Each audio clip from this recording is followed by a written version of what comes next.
Pertama-tama, mohon kerjasamanya untuk pekerjaan setiap hari. Berikut ini telah dirangkum beberapa dokumen gambar agar pekerjaan yang dilakukan di tempat kerja atau gemba menjadi lingkungan yang nyaman untuk bekerja bagi semuanya.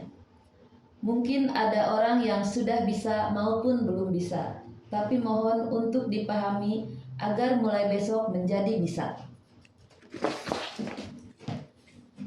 Jumlah kecelakaan kerja tahun 2022. Ini adalah jumlah kecelakaan yang terjadi tahun lalu. Jumlah ini lebih sedikit dari biasanya. Tahun ini juga mari berusaha agar jumlah kecelakaan kerja semakin sedikit. Jumlah kecelakaan kerja per bulan tahun 2022. Ini adalah grafik jumlah kecelakaan kerja per bulan. Bulan Juli biasanya banyak, waspadalah. 3 kecelakaan berikut ini adalah yang paling banyak terjadi. Berhati-hatilah terutama pada hal-hal ini. 1. Mengenai sesuatu saat mengangkut bahan bangunan. Tolong berhati-hati saat mengangkut bahan bangunan. Perhatikan depan, belakang, kanan, kiri agar tidak mengenai sesuatu. 2. Barang jatuh dari atas pijakan. Karena apabila ada orang yang berada di bawah bangunan, lalu tidak sengaja kejatuhan jendela, tembok bangunan, agar tidak terjadi, letakkan barang-barang dengan benar di atas pijakan.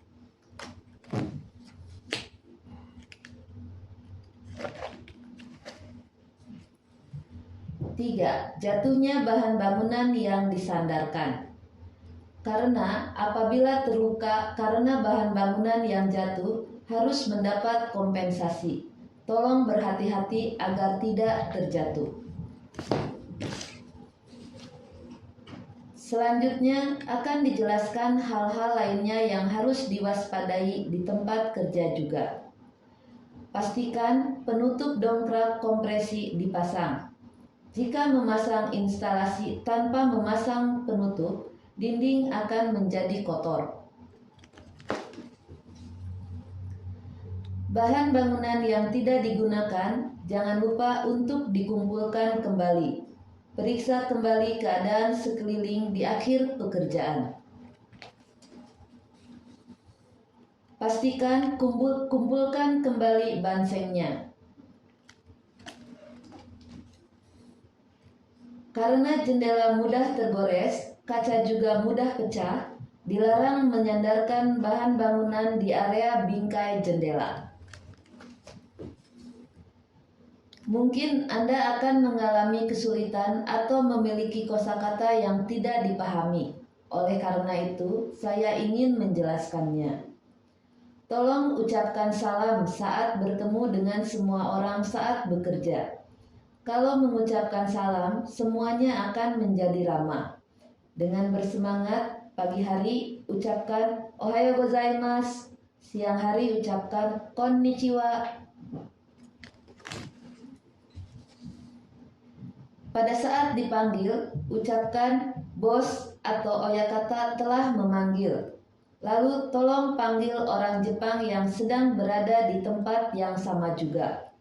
Mohon dengan sangat jangan berpura-pura tidak mendengar atau membiarkan begitu saja bila tidak mengerti hal yang telah disampaikan. Orang Jepang sangat memperhatikan atau teliti terhadap hal-hal kecil, agak di luar kebiasaan. Jadi, saat merasa telah tidak sengaja merusak atau melukai benda sekitar, mohon segera melapor kepada bos atau oyakata. Jika menunda melapor, meskipun sudah tahu, akan menjadi masalah yang lebih besar, sehingga mengganggu lebih banyak orang. Sangat dilarang untuk berdiam diri atau tidak peduli.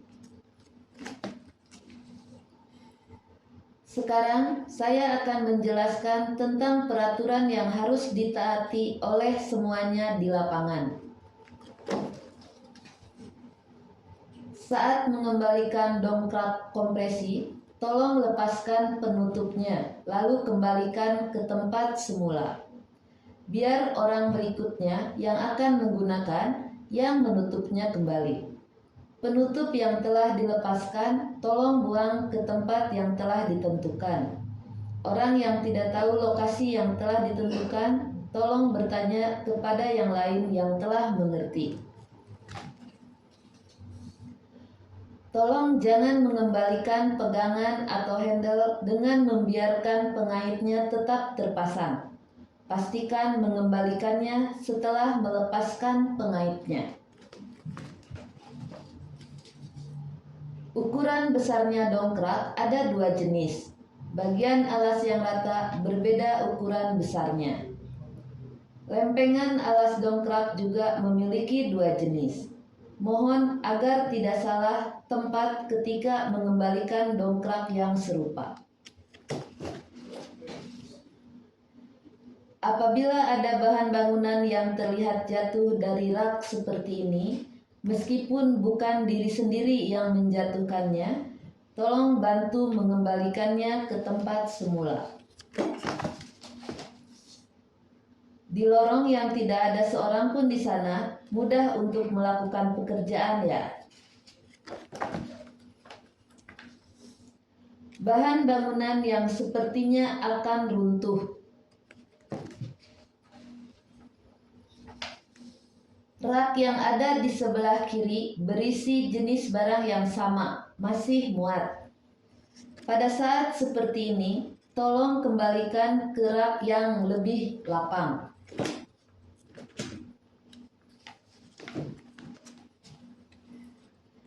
Sampah banseng, tolong jangan dibuang ke tempat sampah untuk sampah non-besi.